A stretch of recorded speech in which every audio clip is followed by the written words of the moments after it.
In September, programmes for schools and colleges will be shown on BBC Two and not BBC One. Schools should ensure that their television is correctly tuned to receive BBC Two. Details of all BBC programmes for primary and middle schools can be found in the annual programme notes in your school.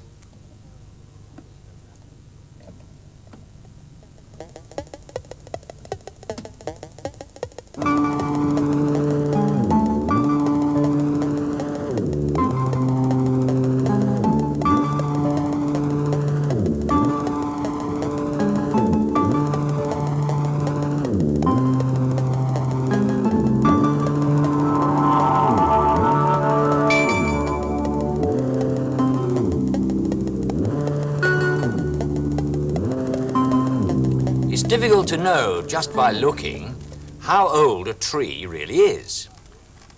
This is a home oak tree, and it's 20 years old. And this is a yew tree, and that's 50 years old. This is a white pine. This one's 150 years old. They're called bonsai trees, and they're specially trained to keep them small. You can find out how old a tree or a twig is because as things grow, they change. Now think of the changes that have taken place in you since you were a baby. This child is only a few days old. He can't do much for himself. But at 6 months, this baby is beginning to help himself.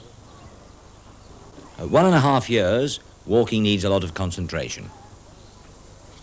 It's not too easy. But by 2.5, it's no problem. 5-year-olds dancing are very different from 7-year-olds. And you wouldn't confuse 7-year-olds with 10-year-olds. A lot of changes take place in the first 10 years of your life, and they're easy to spot.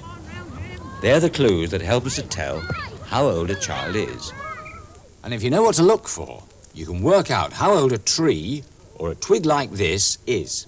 This twig is 10 years old, the same age as most of you. This is the growing end where the bud is. The bud is covered with and protected by scales. In spring, the bud opens, the scales fall off, and the twig begins to grow. When the scales around the bud fall off, they leave a scar. And if we look down the twig, there you can see where the bud scales fell off last year. It's called a girdle scar because it goes right round, it girdles the twig. So from here to here is 1 year's growth. And if we go back further down the twig, there's the scar from the previous year. So that's 2 years. If we carry on down the twig, 3, 4, 5, 6, 7, 8, 9, 10. So, this twig is 10 years old. This is an oak twig, and what you are seeing, speeded up on film, actually takes weeks to happen.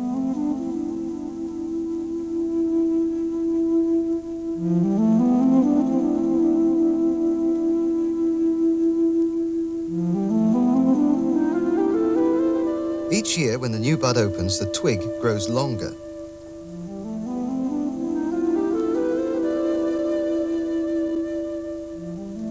But last year's wood doesn't increase in length at all. Year by year, it grows fatter. And that's the clue we need to find out about another way to tell the age of a tree or twig. The growing part is all around between the bark and the wood.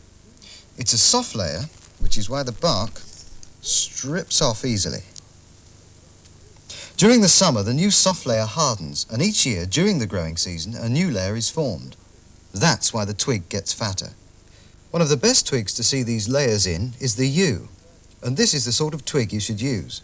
You won't see any girdle scars, but each year's growth is marked by these small tufts of leaves, and that's a year's growth. So let's take a closer look. There's 1, 2, 3, 4, 5, 6, 7, 8, 9 rings. So this section of the twig is 9 years old. So counting the layers, or the rings as they look like cut across, can tell you how old the twig is. Beverly. And by counting the rings in the trunk of the tree, you can tell how old a tree is. To find out more about this, and to look at some of the oldest trees in the world, the Science Workshop cameras have been to California. These trees are redwoods, and some of them in this forest are more than 2,000 years old. They grow to an enormous height, the tallest being more than 100 meters high. No wonder they're called neck breakers.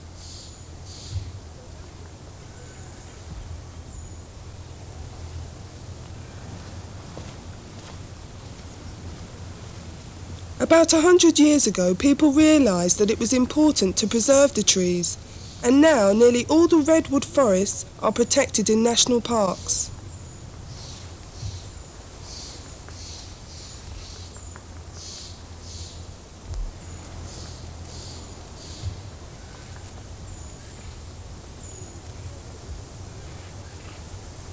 One way to tell the age of a tree is to count the growth layers. In the spring, a tree grows quickly, but in the summer, growth slows down and stops, so layers are formed. There's the first year spring growth, and where growth stopped in the summer. The second year spring growth, and the summer. The third year spring growth, and the summer, and so on year after year. So count the layers and you count the years. This section from a giant redwood has 1,021 layers. It began to grow in 909, that's 157 years before Harold lost to William, and 306 years before King John signed. It was 583 when Columbus landed, 867 in Independence Year, and in 1930 it was 1,021 years old. To give you some idea of how big a redwood can be, we asked Nancy, a park ranger, and her group of children to find out how many they needed to link arms right around the tree.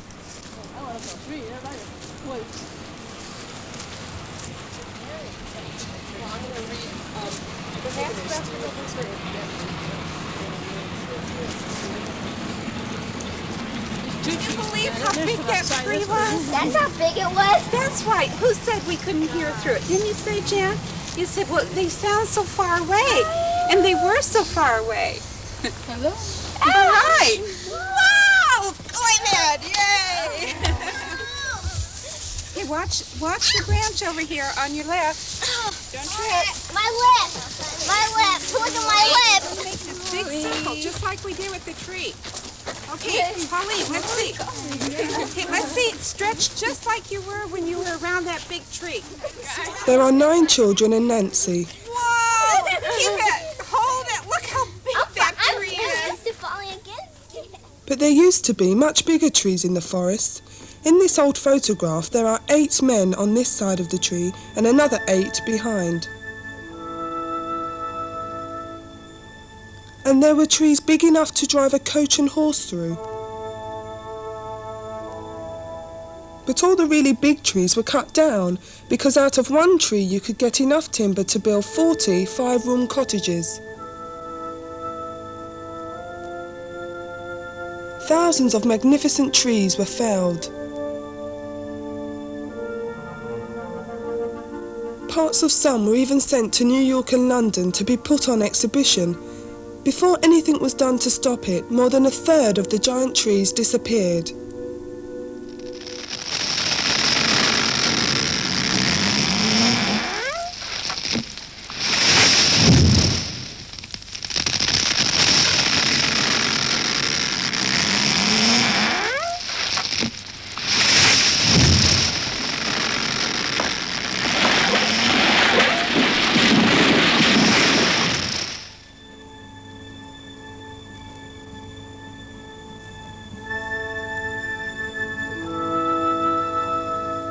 Eventually, the national parks were set up to protect and preserve the redwood forests. Now, people from all over the world can enjoy and wonder at the giant trees.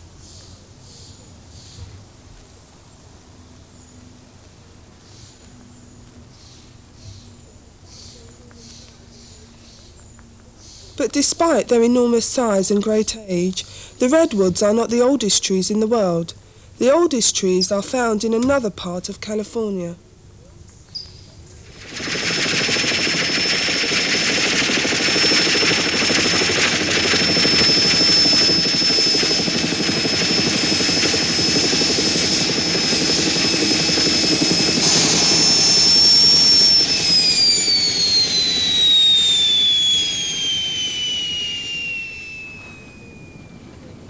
High in the White Mountains of California grow the bristlecone pine trees.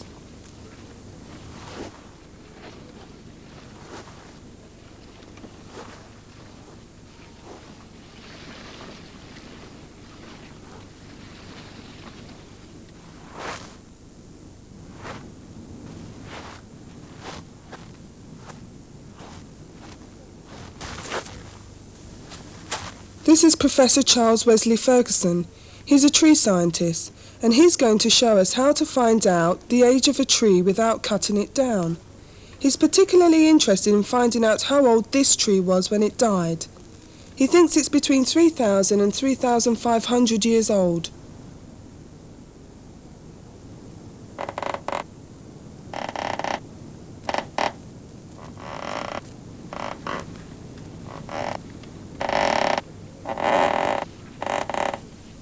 He twists a hollow drill right into the centre of the tree, which cuts right across all the growth layers.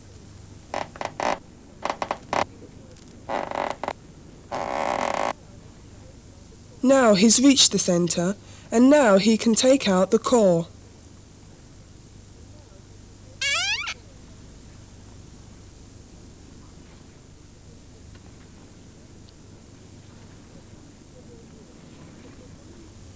It's just a thin sliver of wood, but from one end to the other it spans more than 3,000 years of history. If we take a close look at it, you can see the layers. Professor Ferguson will be counting them when he returns with the core to his laboratory in Arizona. This technique of aging a tree by taking a core sample and then counting the layers can also be used on living trees without doing them harm. And that's how the age of the oldest living tree was determined. Somewhere in the White Mountains is a bristlecone pine called Methuselah. It's nearly 5,000 years old, but no one who knows will reveal exactly where it is.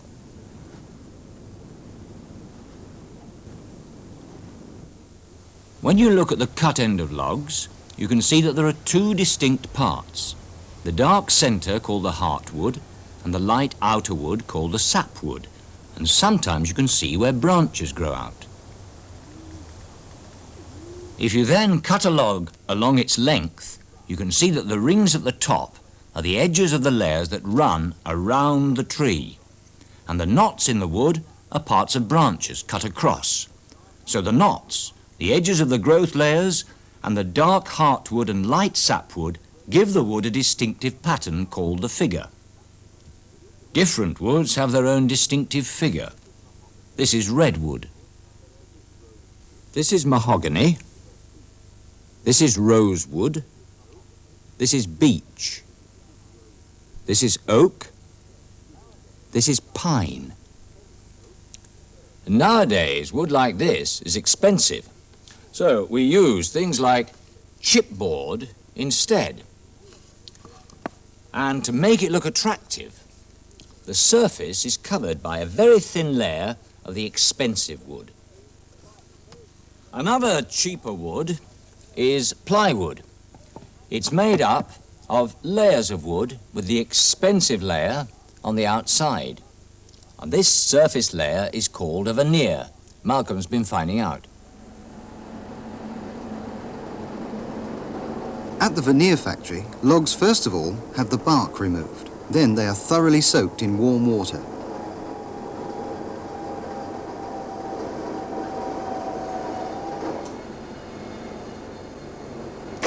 One way to cut veneers is like this.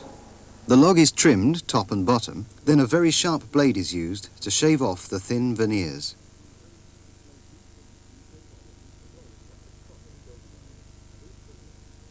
The blade cuts across the growth layers, and each veneer, with its distinctive figure, is less than 1 millimetre thick. Veneers of attractive and expensive wood like this are used to cover the surfaces of other less attractive woods in old and modern furniture.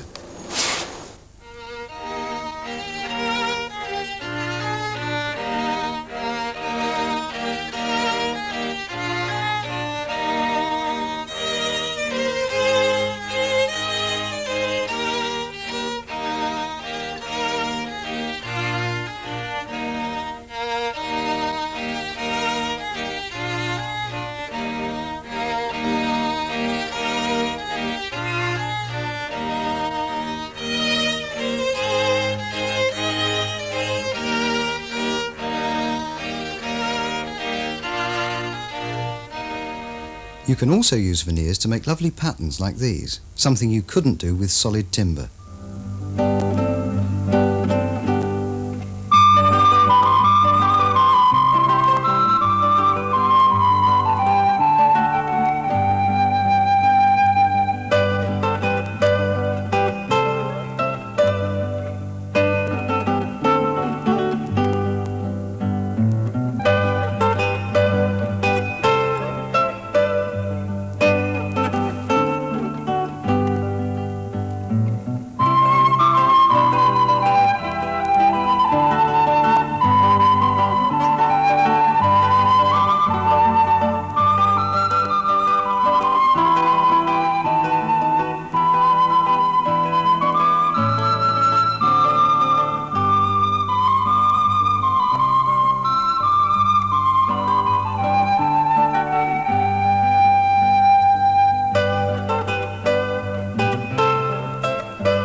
Well, that's just about all for this week.